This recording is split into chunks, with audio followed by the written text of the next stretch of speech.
हम ये सेशन जो है ये 30 में कोशिश करूंगा कि 60 मिनट्स के अंदर अंदर इसको कवर करूंगा, क्योंकि हमें काफ़ी टाइम ऑलरेडी हो चुका है। बढ़िया, मैं कोशिश करूंगा कि इसको जल्दी से जल्दी कवर कर सकूं और आप लोगों को कम टाइम में ज़्यादा नॉलेज प्रोवाइड कर सकूं इंशाल्लाह, जिसमें थोड़ा सा इन लोगों को ज्वाइन करवा दूँ। तो सबसे पहले हम लोग ज़्यादातर प्रॉम्प्ट इंजीनियरिंग या प्रॉम्प्टिंग करते हैं, बट अब थोड़ी सी चीज़ें चेंज हो रही है, mean from prompt engineering to context engineering की तरफ चीज़ें जा रही है, क्योंकि आपका कॉन्टेक्स्ट जब तक क्लियर नहीं होता है एक LLM के लिए, तो वो आपको प्रॉपर या अच्छा रिजल्ट नहीं प्रोवाइड कर सकते हैं, या अगर देते भी है तो आपको लगता है कि AI से मुझे जो रिजल्ट मिली है वो अच्छे रिजल्ट्स नहीं है, मीन की सेटिस्फैक्टरी रिजल्ट्स आपको नहीं मिल रहे। सो what you are missing, maybe you are missing something with your context engineering, और आपने कॉन्टेक्स्ट को प्रॉपर्ली नहीं प्रोवाइड किया है।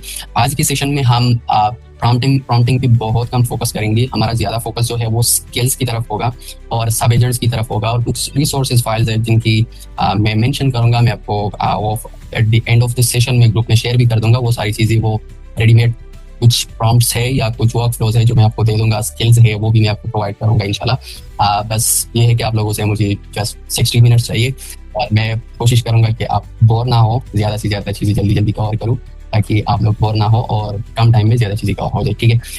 तो आते हैं स्किल्स की तरफ, ठीक है। स्किल्स जिस तरह हम प्रॉम्प्टिंग करते हैं कोडेक्स ChatGPT में या क्लाउड AI में, आप में से ज़्यादातर लोगों ने जस्ट ये कर लिया होगा कि लाइक आप क्लाउड की तरफ जाती हैं, यहाँ पर क्लाउड चैट में आते हैं और यहाँ से आप चीज़ें करती है। बट हम क्लाउड चैट को इस सेशन में बिल्कुल भी, और मैं रिकमेंड भी करूँगा कि आप ज़्यादा से ज़्यादा या तो कोवर्क यूज़ करें, या आप जो है क्लाउड कोड यूज़ करें, या कोडेक्स यूज़ करें।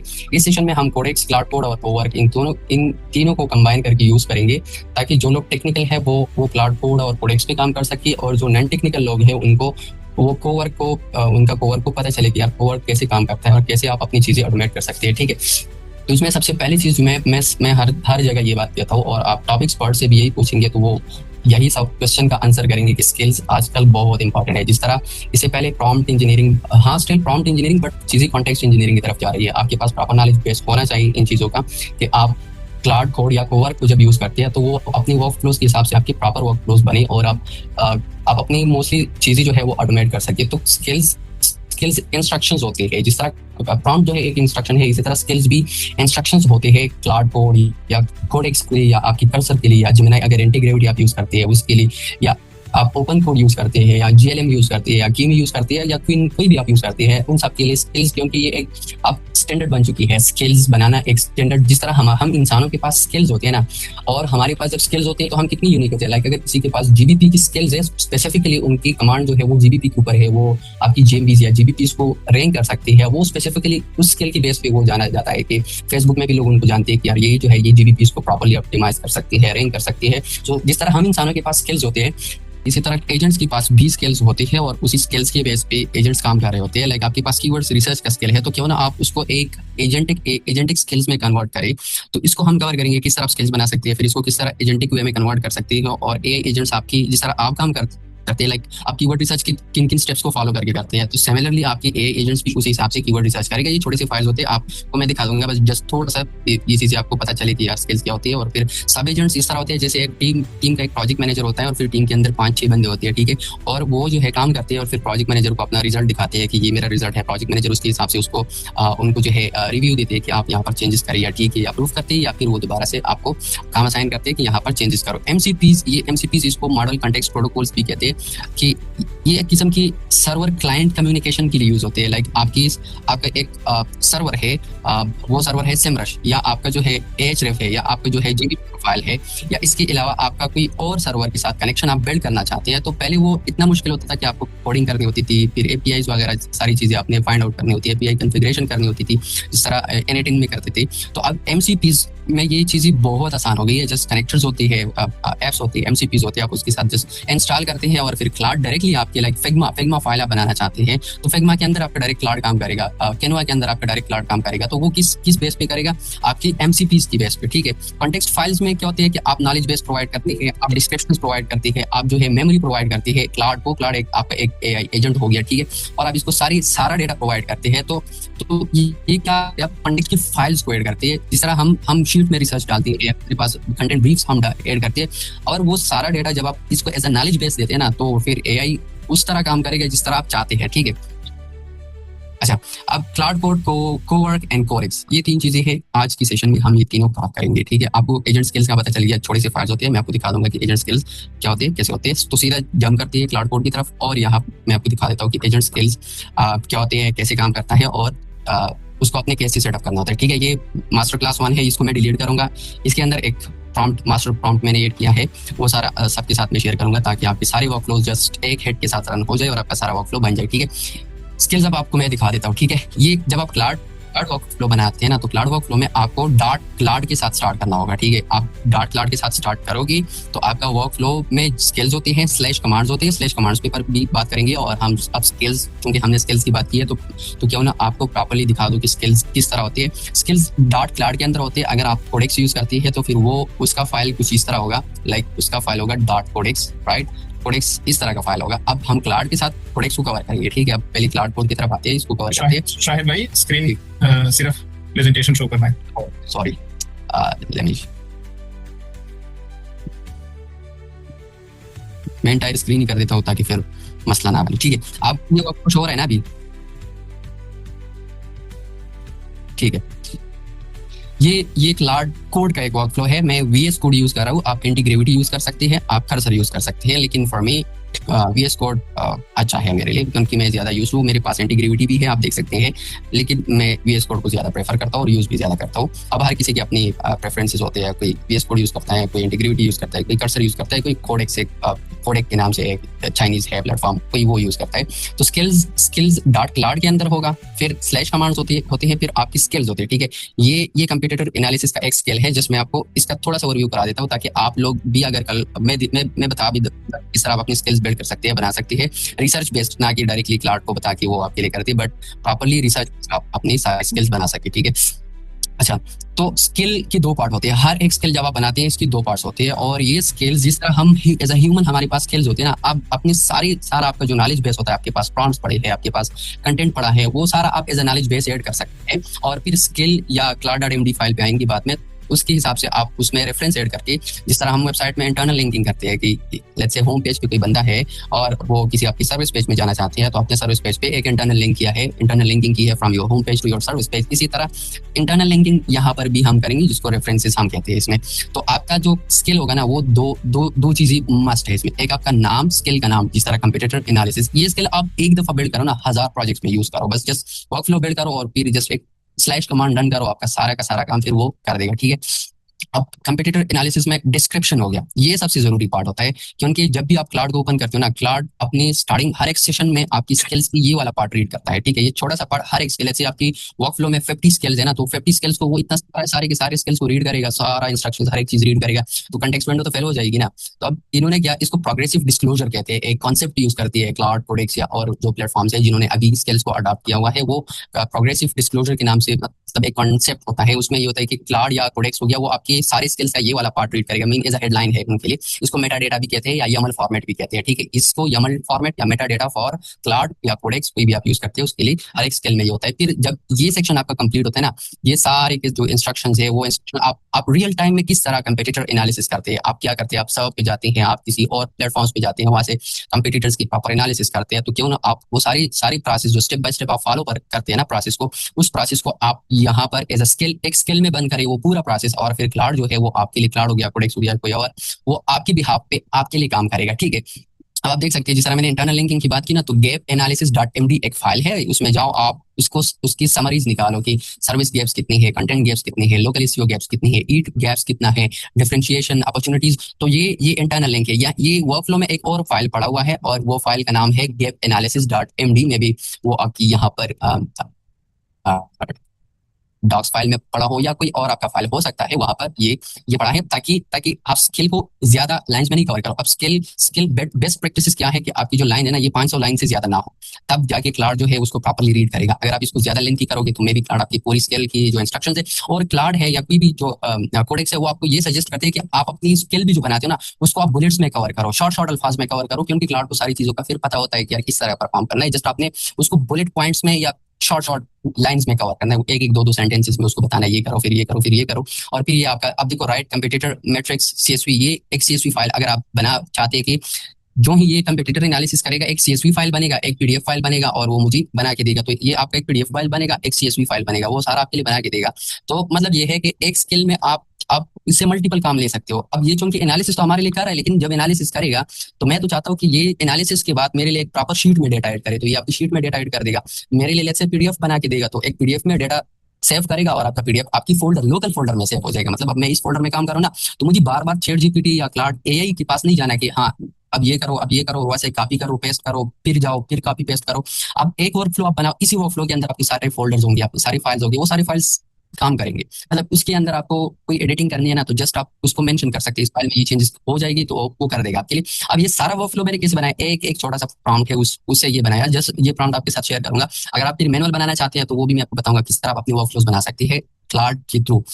ठीक है, स्किल्स में ये दो चीजें थी। तो आप जिस डोमेन में काम करते हैं ना, उस डोमेन के लिए स्किल्स बनाना स्टार्ट कर दे। अगर किसी को नहीं पता, किसी ने स्टार्ट नहीं किया, तो आज से ही स्किल्स बनाना स्टार्ट कर दे, क्योंकि स्किल्स बहुत ज्यादा जरूरी है। जिस जिस तरह इससे पहले प्रॉम्प्ट्स, अच्छे प्रॉम्प्ट्स बनाना जरूरी थी ना, आजकल अच्छी स्किल्स बनाना बहुत ज्यादा जरूरी है। अब ये तो एक कंप्यूटर एनालिसिस वाला हो गया, ये कंटेंट ब्रीफ्स वाला हो गया। लेट्स से ये अब मैंने एक छोटी सी वर्कफ्लो बनाई है, मेरे पास इसका एक फुल जो है वर्कफ्लो है, जो ये मतलब आपकी एसईओ रिसर्च से लेके आपकी कंटेंट राइटिंग, मास्टर शीट, वो शीट भी मैं दिखाऊंगा कि किस तरह मास्टर शीट भी आपके, और फिर आखिर में वेबसाइट बनाने तक वो पूरा वर्कफ्लो। ये मैंने उसका जस्ट एक छोटा सा पार्ट आपके सामने शो कर रहा हूँ कि आप फिर अपने लिए किस तरह के वर्कफ्लो बना सकते हैं। ठीक है, ये आप कहोगे कंटेंट जनरेशन, कंटेंट कैसे जनरेट होगा, चेक पॉइंट्स उसमें क्या होगी। लाइक अगर वो आप चाहते हैं कि ह्यूमनाइजर हो, तो किस तरह ह्यूमनाइजर हो कंटेंट, वो एआई डिटेक्ट ना कर सके, तो किस तरह उसके लिए आप एक स्किल बना दो और उस स्किल का रेफरेंस यहाँ पर दो कि पहले ये स्किल रीड करो या ये वाली फाइल रीड करो जिसमें जिसमें एआई पैटर्न्स पड़े हैं। मैं वो दिखाऊंगा कि जो एआई पैटर्न्स मैंने निकाले हैं कि कौन कौन से एआई पैटर्न्स एआई यूज करता है, ताकि जब ये कंटेंट जनरेट करे ना, तो वो एआई पैटर्न्स आपके लिए आपकी कंटेंट में ना हो और आपका कंटेंट फील हो कि ये ह्यूमन टच इसमें बहुत ज्यादा है।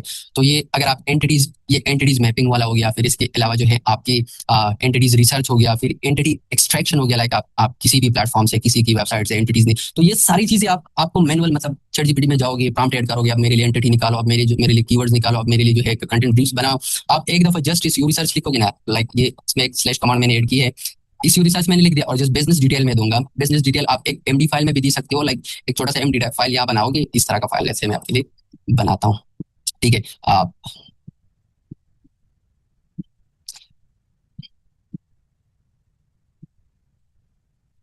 Business dash hyphen info dot MD, ये फाइल मैंने बनाया और यहाँ पर मैंने पहले से बिजनेस की डिटेल्स ऐड की। ठीक है, मतलब बिजनेस का नाम क्या है, बिजनेस कौन सी एरियाज में सर्विसेज देता है। जैसे मैं यहाँ से ले लेता हूँ एक,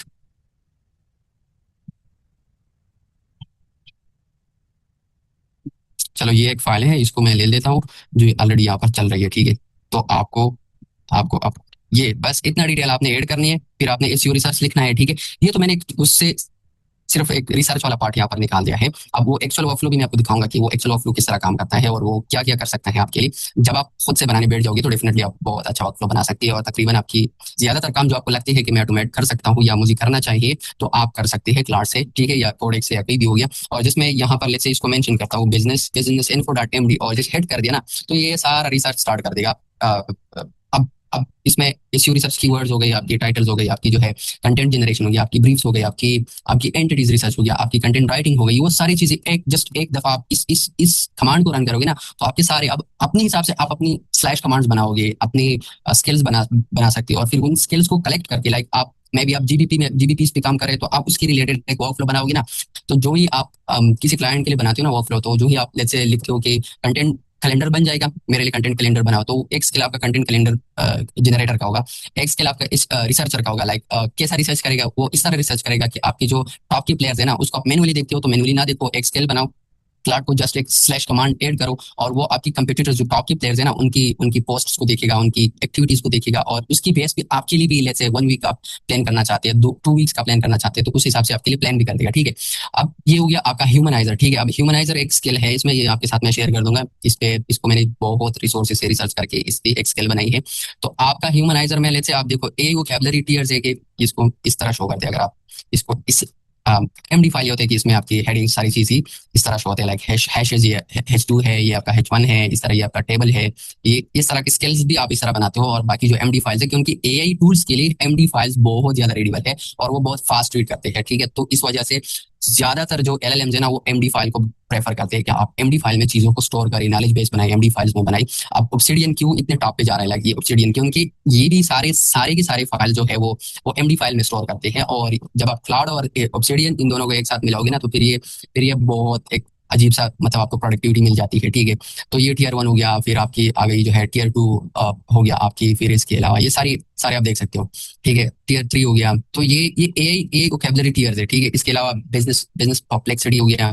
तो मतलब रेफरेंसेस में आप मैंने हमारी जो दूसरी स्किल थी ना उसमें रेफरेंसेस वाला फोल्डर नहीं था, ये ऑप्शनल होता है। आप इसको अगर आप रेफरेंसेस ऐड करना चाहते हैं तो रेफरेंसेस मतलब ये है कि आप कंटेंट राइटिंग करते हैं, आपकी कंटेंट राइटिंग का एक स्किल है और आपके पास बहुत अच्छी कंटेंट पड़े हैं जो ऑलरेडी रैंक कर रही है, और आपको लगता है कि ये जो कंटेंट है ना ये बेहतरीन लेवल का कंटेंट है, तो उसको आप एज अ रेफरेंस ऐड करो कि देखो ये जो कंटेंट है इसको रीड करो एज अ रेफरेंस, क्योंकि ये ऑलरेडी टॉप पे जा रहा है, ये रैंक हो रहा है, तो आप यहाँ से आइडिया ले सकते हो। तो ये नॉलेज बेस इस तरह का कंटेक्स्ट इंजीनियरिंग भी ऐसा ही होता है कि आप ज्यादा से ज्यादा डेटा जो है वो अच्छी फॉर्मेट में एआई को प्रोवाइड करोगे ना तो एआई आपके लिए आपकी मर्जी का काम करेगा, ठीक है। कंटेंट पैटर्न्स ये अब देखो एक ह्यूमनाइजर स्केल है, इसके अंदर 4 रेफरेंसेस है और एक स्केल डॉट एमडी है और एक लाइसेंस फाइल है, ठीक है। ये देखो ये मतलब आप सारी एंडिंग कैसे होती है एआई की, ए कौन कौन से ऐसे वर्ड्स है जो दुनिया ने उसको आइडेंटिफाई किया है कि ये वर्ड्स एआई ज्यादातर यूज करता है, तो उसको एज अ ये विकिपीडिया के साइंस मतलब वहां से डेटा हुआ है।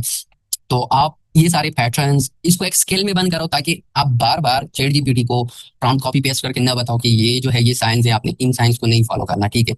तो वो नहीं फॉलो करेगा। अब ये जो वर्कफ्लो है ये आपके सिस्टम में लोकली स्टोर है, मतलब ये मेरे सिस्टम में लोकली यहाँ पर स्टोर है। लाइक मैं आपको ये डेस्कटॉप में आ गया, ठीक है। ये आगे यहाँ पर, और ये मास्टर क्लास 1 मास्टर क्लास 2 हो गया, ठीक है। तो यहाँ पर आपकी आपकी लोकल सिस्टम में ये फोल्डर्स पड़े हैं, और क्लाउड प्रोडक्ट्स कोई भी टूल है वो आपकी लोकल सिस्टम में काम कर रहे हैं, फाइल्स ऐड कर रहे हैं, शीट्स ऐड कर रहे हैं, सारी चीजें कर रहे हैं। तो आपको मैनुअली ना शीट ऐड करने की जरूरत है, ना कोई डॉक्स फाइल ऐड करने की जरूरत है, ना कोई कीवर्ड रिसर्च की जो फाइल्स है ना वो उसको कॉपी पेस्ट करने की जरूरत है। बस एक वर्कफ्लो एक दफा बनाओ, अपने लिए बनाओ, आप क्लाइंट्स के साथ काम करते हो तो उसके लिए बनाओ, और वो वर्कफ्लो बस थोड़ा बहुत टाइम के साथ अपडेट करो, ताकि क्योंकि फर्स्ट टाइम पे आप कोई भी वर्कफ्लो परफेक्टली नहीं बना सकते 100% की यार ये 100% वर्क करेगा और ये ठीक है। आप उसको उसमें चीजें फाइंड आउट करोगे, उसको ऑप्टिमाइज करोगे टाइम के साथ साथ, ठीक है।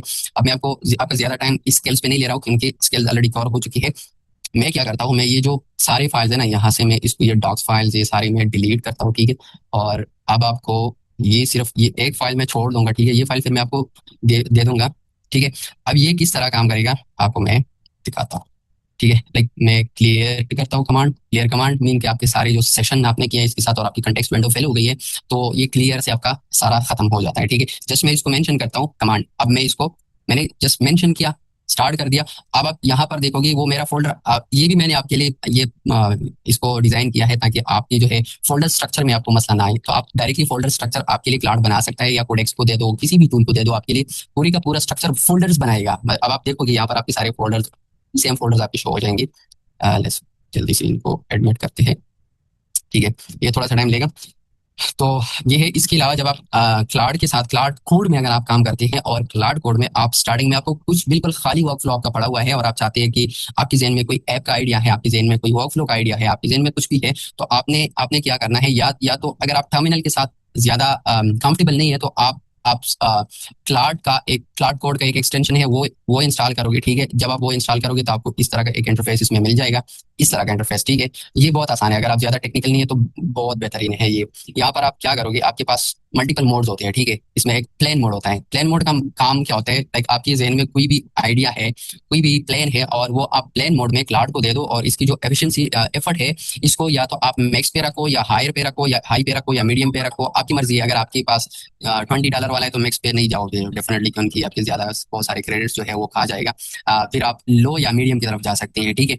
तो यहाँ पर आपने प्लेन मोड ऐड कर दिया, और आप इसको कोई भी अपना आइडिया दे सकते हो, वॉइस में देना चाहते हो वॉइस में दे सकते हो, क्योंकि क्लाउड जो है आप देख सकते हैं ना, इस साइड पे मेरे लिए फोल्डर्स खुद बहुत बन गई, ठीक है। ये कमांड्स ये सारी अब खाली है, ये डॉक्स भी नहीं है, यहाँ पर भी कुछ नहीं है, यहाँ पर भी कुछ नहीं है। अब क्योंकि क्लाउड को देखो ना, ये सारे फोल्डर्स खुद बहुत बन गए, ठीक है। यहाँ पर स्किल्स भी ऐड हो जाएंगे सारे, लेकिन ये है कि आप स्किल्स को इस तरह नहीं बनाओगे, वो मैं आपको थोड़ा सा आगे जाके मैं बताऊंगा किस तरह आप स्किल्स को प्रॉपरली रिसर्च करके बना सकते हो, ठीक है। और फिर उन स्किल्स की आप किस तरह इवेल्युएशन कर सकते हो, ठीक है। अब आप देख सकते हैं ना, सारे फोल्डर्स खुद बहुत बन रहे हैं, ठीक है। तो एक्जैक्टली सेम तरीके से आप अब देखो क्लाउड डॉट एमडी फाइल भी खुद बहुत यहाँ पर डेटा ऐड हो जाएगा, ये सारा डेटा इधर भी ऐड हो गया, इधर भी ऐड हो गया, सारी इंटरनल लिंकिंग सारी चीजें आपके लिए हो गई, ठीक है। तो तो इस तरह के आप वर्क फ्लोज फिर बना सकते हैं। इससे जस्ट वर्क फ्लो बनाए। अगर आप एसईओ साइड पे हैं, स्पेसिफिकली एसईओ साइड पे है, तो ये वाली चीज आपके लिए बहुत मतलब आपका ज्यादा जो एफर्ट है ना, वो सिर्फ ये एक स्लैश कमांड या ये एक फाइल जो है वो हल कर सकता है, ठीक है। फिर आपकी एक एक स्केल बनेगा, देखो ना, ये स्केल बन गया, ये स्केल बन गया, ये बन गया, लेकिन मैं हम श्योर कि ये इतनी स्ट्रॉन्ग स्किल्स नहीं है कि उनके स्किल्स आप रिसर्च बेस पे बनाओगे, लेकिन आपका ज्यादा जो काम है वो यहाँ पर कवर हो जाएगा। मतलब आपके टेम्पलेट्स बन जाएगी, आपकी डॉक्स फाइल बन जाएंगी, आपकी जो है स्किल्स की फाइल बन, मतलब ये है कि आपका स्ट्रक्चर रेडी हो जाएगा। क्योंकि स्ट्रक्चर बनाना और स्ट्रक्चर समझना पहले ये मुश्किल काम होता है कि यार मेरी क्लाउड के लिए मैं जो स्ट्रक्चर बनाऊंगा वो कैसा होगा, कोवर्क के लिए मैं स्ट्रक्चर बनाऊंगा तो वो कैसा होगा। मतलब ये सारी चीजें अगर आप एक एक करके फिर लर्न भी करना चाहोगे ना, तो काफी टाइम लगेगा। तो बजाय इसके कि इस स्ट्रक्चर पे आप टाइम लगाओ, आप एक अच्छी चीज पे टाइम लगाओ। मतलब स्किल्स कैसे बनाते हैं, फिर उनको यूटिलाइज कैसे करते हैं, फिर उनको रेफरेंस कैसे ऐड करते हैं, क्लाउड डॉट एमडी फाइल कैसे बनाते हैं, ठीक है। तो ये चीजें बहुत ज्यादा जरूरी है। अब आपके सामने मैंने बस जस्ट उसको मेंशन किया और क्लाउड को पता चल गया कि मुझे क्या क्या चीजें बनानी है, ठीक है। एक और छोटा सा प्रॉम्प्ट है, जो आप अगर कोडेक्स को जिमिनाई, इंटीग्रिटी, कर्सर किसी के भी साथ काम करते हो ना, किसी भी टूल के अंदर काम करते हो ना, तो आपका फोल्डर स्ट्रक्चर सारे का सारा खुद ब खुद बन जाएगा। फिर आपको फोल्डर स्ट्रक्चर बनाने की टेंशन नहीं होगी, ठीक है। तो ये चीजें बहुत जरूरी है। आप क्योंकि स्ट्रक्चर पे मुझे काफी टाइम लगा था कि यार स्ट्रक्चर को समझना, क्लाउड कोड का स्ट्रक्चर कैसे होता है, कोडेक्स का स्ट्रक्चर कैसे होता है, कर्सर का स्ट्रक्चर कैसे होता है। तो ये एक एक फाइल खुद ब खुद बनता जा रहा है, आप देख सकते हैं ना, एक एक फाइल बन। अब इतना वर्क फ्लो आपने बना दिया, उसमें फिर आपने अपने हिसाब से और चीजें ऐड करो, स्किल्स अपग्रेड करो, स्किल्स को अपडेट करो, ठीक है। अपनी नॉलेज बेस के हिसाब से स्किल को, क्योंकि अगर आप इस में काम करते हैं ना, तो आपके पास डेफिनेटली पहले से शीट्स पड़े होंगे, पहले से आपके पास कंटेंट पड़ा होगा, पहले से काफी सारी चीजें पड़ी होंगी, उसको एज नॉलेज बेस यूज करें, ठीक है। जब आप उन सबको एज नॉलेज बेस यूज करोगे ना, तो आपकी वर्कफ्लोज नेक्स्ट लेवल की होगी। कोई भी आपकी वर्कफ्लो को नहीं बिल्ड कर सकता है। जिसने जितना किसी फील्ड में काम किया है ना, उतना ही ज्यादा इफेक्टिव एफिशिएंट होगा वो बंदा अपनी उसी फील्ड के अंदर, ठीक है। अब ये तो आपके स्किल्स आपके। अब आते हैं क्लाउड डॉट एमडी फाइल, जो कि सबसे इंपॉर्टेंट फाइल है। ये इंतहाई जरूरी फाइल है। कोई किसी को भी अगर क्लाउड डॉट एमडी फाइल का नहीं पता ना, तो सबसे पहले जाके क्लाउड डॉट एमडी फाइल पे वीडियोस देखिए, रिसर्च करे कि मुझे पहले क्लाउड डॉट एमडी फाइल को कैसे बनाना है, बेस्ट प्रैक्टिसेस कौन कौन सी है, और इसको कैसे मैं यूटिलाइज कर सकता हूँ। क्लाउड डॉट एमडी फाइल आपका एक गेटवे है, सही है। आपकी सारी फाइल्स का गेटवे समझो आपका है, जिस तरह आपकी वेबसाइट का होम पेज होता है। एक एग्जाम्पल ले रहा हूँ, ठीक है। तो क्लाउड डॉट एमडी फाइल में आपके प्रोजेक्ट की ओवरव्यू होगी हर दफा। Every time you start a new session with cloud आपका ये फाइल रीड करता है। लाइक न्यू सेशन का मतलब क्या है, अब ये जो है ये एक सेशन चल रहा है। अब मैंने एक और यहाँ पर एक टर्मिनल खोला और क्लाउड का नाम दिया इसको, ठीक है। ये सेशन, एक और सेशन स्टार्ट हो गया, और जब ये स्टार्ट हो गया ना, तो क्लाउड ने ये फाइल रीड कर दिया। अब क्लाउड को मेरे सारे प्रोजेक्ट का पता चल गया। अगर आपके पास अगर आपके पास पहले से कॉन्टेक्स्ट पड़ा हुआ है, सारी फाइल्स के एक्सेस आप क्लाउड को है, बस क्लाउड को यहाँ से ओवरव्यू मिल गया। मैंने इसको छोटा क्यों रखा है, अंडर 60 लाइंस, इसलिए रखा है कि मैं क्लाउड की कॉन्टेक्स्ट विंडो को फिल ना करूं। मतलब मैं इसको 1000 लाइंस का एक क्लाउड डॉट एमडी फाइल बना के 2000 लाइन वो रीड करेगा, तो उसका कॉन्टेक्स्ट विंडो तो पहले से फिल हो जाएगा। अब मैं नहीं चाहता कि इसकी कॉन्टेक्स्ट विंडो पहले से फिल हो, बल्कि मैं ये चाहता हूँ कि बहुत जो जरूरी चीजें है ना, उसको मैं क्लाउड डॉट एमडी फाइल के अंदर ऐड करूँ। तो जब भी क्लाउड नया सेशन स्टार्ट करेगा, वो ये वाला फाइल रीड करेगा, और यहाँ से इसको आइडिया हो जाएगा कि मुझे इस फाइल पे जाना है, फिर मुझे इस फाइल पे जाना है, फिर इस फाइल पे जाना है, और फिर एक एक करके वो उसी फाइल पे जाएगा, एक एक करके उसी फाइल पे जाएगा, वो फाइल रीड करेगा। अब इससे ये होगा कि क्लाउड को डायरेक्टली इसका कंटेक्स्ट विंडो आप नहीं फिल कर रहे हो, बस आप उसको डायरेक्शन दे रहे हो कि यहाँ जाओ, फिर यहाँ जाओ, ये रीड करो, उसके हिसाब से रीड करेगा। और अब जब स्किल्स की बात है ना, तो स्किल्स क्लाउड तब ही रीड करता है जब इसको किसी स्किल की जरूरत पड़े। मतलब अगर कंपटीटर एनालिसिस का फेज है, मतलब आप कंपटीटर एनालिसिस वाले फेज में ना, तो क्लाउड सिर्फ इसी फाइल को रीड करेगा, बाकी स्किल्स को नहीं रीड करेगा, ठीक है।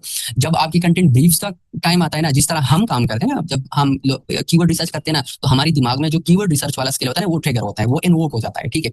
जब आपकी सिमिलरली एजेंट भी, आपकी क्लाउड एजेंट्स भी इसी तरह काम करते हैं। जब भी किसी भी स्किल की जरूरत पड़ती है ना, उसको कॉल करता है, इन्वोक करता है, जिस तरह प्रोग्रामिंग में फंक्शन कॉलिंग होती है, ठीक है। सिमिलरली ये भी इन्वोक करता है, आपकी स्किल्स को डायरेक्टली इन्वोक करेगा। तो इस वजह से क्लाउड जो है वो ज्यादा इसको एक किस्म की मार्केट इसने कैप्चर किया है, क्योंकि ये कॉन्टेक्स्ट को अंडरस्टैंड करता है, ये चीजों को प्रॉपर्ली स्ट्रक्चर ये जानता है कि मुझे किस टाइम पे कौन सा फाइल रीड करना है, और वो कहाँ से इसको पता चलेगा, आपके क्लाउड डॉट एमडी फाइल से, सही है। तो क्लाउड डॉट एमडी फाइल बहुत जरूरी है। आप एप्स बनाते हो ना, वाइब कोडिंग करते हो, आप प्रोग्रामिंग करते हो, आप जो है मोबाइल एप्स बनाते हो, आप वेब एप्स बनाते हो, आप कुछ भी बनाते हो, आप एसईओ में काम करते हो, कंटेंट राइटिंग करते हो, कुछ भी करते हो ना, आपकी एसओपी, जब अगर आप एजेंसी ओनर्स आप में से है, तो आपकी एजेंसी की एसओपीज है, ठीक है, तो उनको as a knowledge base use करो। तो क्लाउड क्या करेगा, जिस तरह आपकी टीम मेंबर्स, आपके साथ लोग काम करते हैं, उनके लिए आपने कुछ एसओपीज रखी है कि भाई इससे बाहर नहीं जाना, ये एसओपीज आपने फॉलो करना है, तो वही चीज आप क्लाउड एजेंट्स भी आपकी एक किस्म की असिस्टेंट्स है, एम्प्लॉयज है, तो आप उसको भी एसओपीज रखिए कि यार ये एसओपीज है, इन एसओपीज से बाहर नहीं जाना आपने, ठीक है।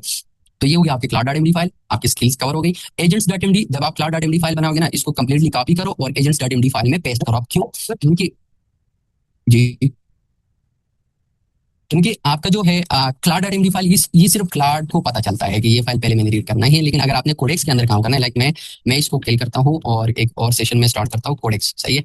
कोडेक्स का मैंने सेशन स्टार्ट कर दिया। मैं सेम अब बेस्ट प्रैक्टिस मैं ये फॉलो करता हूँ कि मैं एक वर्कफ्लो को क्लाउड और कोडेक्स दोनों के लिए कंपैटिबल करता हूँ।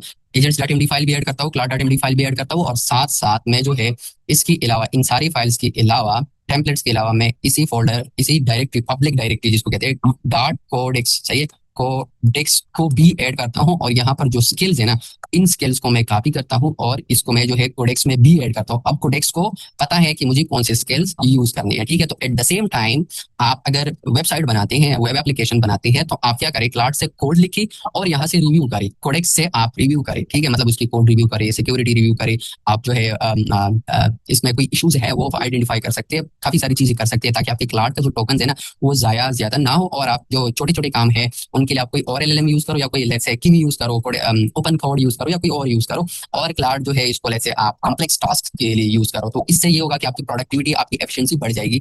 एक और जो है बेस्ट प्रैक्टिस ये है कि आप एक साथ जो है अब इसको मैं इसका वेट करूंगा तो काफी टाइम लगेगा, मुझे इसका वेट नहीं करना ना। मैंने एक और क्लाउड का एक इंस्टेंस, इसको इंस्टेंसेस कहते हैं, एक ये इंस्टेंस हो गया, एक ये हो गया, एक ये हो गया। अब मैंने at the same time let's say 5 instances open की। अब यहाँ पर भी मैं क्लाउड को यूज करता हूँ। अब मैं क्या करता हूँ, मैं एट द सेम टाइम यहाँ पर एक काम करता हूँ, यहाँ से दूसरा काम करवा रहा हूँ, यहाँ से तीसरा काम करवा रहा हूँ, ठीक है। तो इस तरह की आपकी जो एफिशिएंसी है, आपकी जो प्रोडक्टिविटी है ना, वो भाई नेक्स्ट लेवल पे जाएगी। आप 5 6 सेशंस में काम कर रहे हो, एक में आप एक फेज कवर कर रहे हो, दूसरी में दूसरा फेज कवर कर रहे हो, तीसरी में तीसरा फेज कवर कर रहे हो। तो अब क्लाउड ये क्या हो, ये आपकी एक टीम की तरह काम करता है।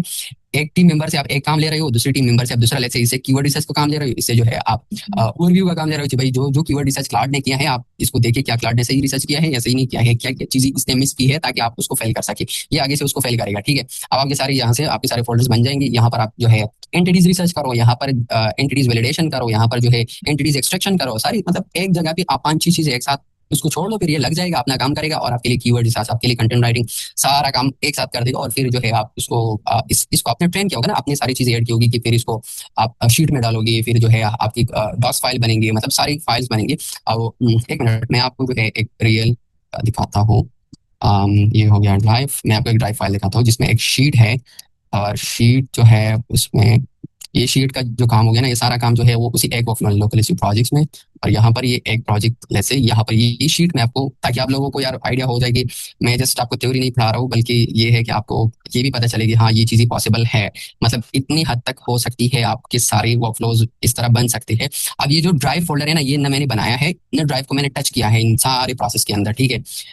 इसने डैशबोर्ड बना दिया, फिर बिजनेस इन्फॉर्मेशन इसने ऐड कर दी, ठीक है, सारी बिजनेस इन्फॉर्मेशन, ठीक है। फिर इसके बाद सर्विसेज, ये जो टैब्स आप देख रहे हो ना, ये पूरा शीट जो आप देख रहे हो, इसमें एक सिंगल लेटर भी मैंने खुद नहीं ऐड किया है, ठीक है।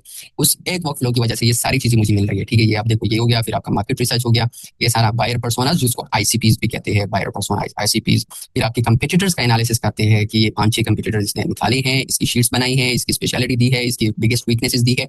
ये जो है आपका कीवर्ड रिसर्च वाला है पार्ट है, मतलब ये एक स्केल का, तो इस एक स्केल ने ये कीवर्ड रिसर्च की है, दूसरी ने आप कंप्यूटर एनालिसिस की है, तीसरी ने जो है आईसीपीज, बायर पर्सोनास, ये चीजें बनाई है, ठीक है। तो ये सारे कीवर्ड्स इसने फिर यहाँ पर क्लस्टरिंग की है, कीवर्ड की जो क्लस्टरिंग हम सब एसईओ के लिए भाई कितना मुश्किल होता है सबको पता है, ठीक है। अब आप हाँ आप कह रहे हो कि यार चैट जीपीटी से तो कर सकती है, क्लाउड एआई से तो कर सकते हैं, डेफिनेटली कर सकते हैं, लेकिन उसके लिए आपने बताना होता है कि अब ये करो, फिर ये करो, बार बार प्रॉम्प्ट्स देने पड़ती है। तो अब मैंने जिस तरह वर्कफ्लोज बनाए, या आप जो बनाओगे तो वो भी इसी तरह होगी। आप जस्ट एक एसईओ रिसर्च, जिस तरह मैंने वो एसईओ रिसर्च एक कमांड रन करोगे, वो सारा आपका वर्कफ्लो चल पड़ जाएगा। आपकी सारी ये जितनी भी टैब्स आप देख रहे हैं ना, एसईओ एंटिटीज रिसर्च, अब ये जो एंटिटीज है ना, ये एक्चुअल एंटिटीज निकाल रहा है। ये जो नंबर है ना, विकीडेटा क्यू आईडी, ये एक्चुअल नंबर निकाल रहा है, सही है। इस एरिया की एक्चुअल नंबर है, मतलब इतना इन डेप्थ रिसर्च करता है कि आपकी एक्चुअल आईडी, विकीपीडिया का जो पेज होता है, विकी डेटा का जो आईडी नंबर होता है ना, वो भी निकालता है। ये टॉपिकल मैप आपका बनाता है, बेहतर कर सकते हैं भाई हर जगह पर आपके लिए। There is an area for improvement in every app in the world and every workflow in the world, सही है। मैं नहीं कह रहा कि my workflow is the perfect one, may be there is lot of things that I need to improve, but आप सबको पता है कि कुछ भी, कोई भी चीज दुनिया में ऐसी नहीं है जो 100% है या परफेक्ट आप उसको कह सकते हैं। तो ये है कि आप ज्यादा से ज्यादा चीजें तो कर सकते हैं ना, एटलीस्ट इतनी चीजें तो आप, keyword research, entities research, keyword analysis, सारे के सारी चीजें आप कर सकते हैं। मतलब Meta description, title, schema type, content hub, ये कंटेंट वर्ड अकाउंट, प्लानिंग, मतलब प्रायोरिटी, हर एक चीज दे रहा है। फिर इंटरनल लिंकिंग भी मुझे दे रहा है। सेशन एंड हो रहा है सेशन 8 जी। हो रहा है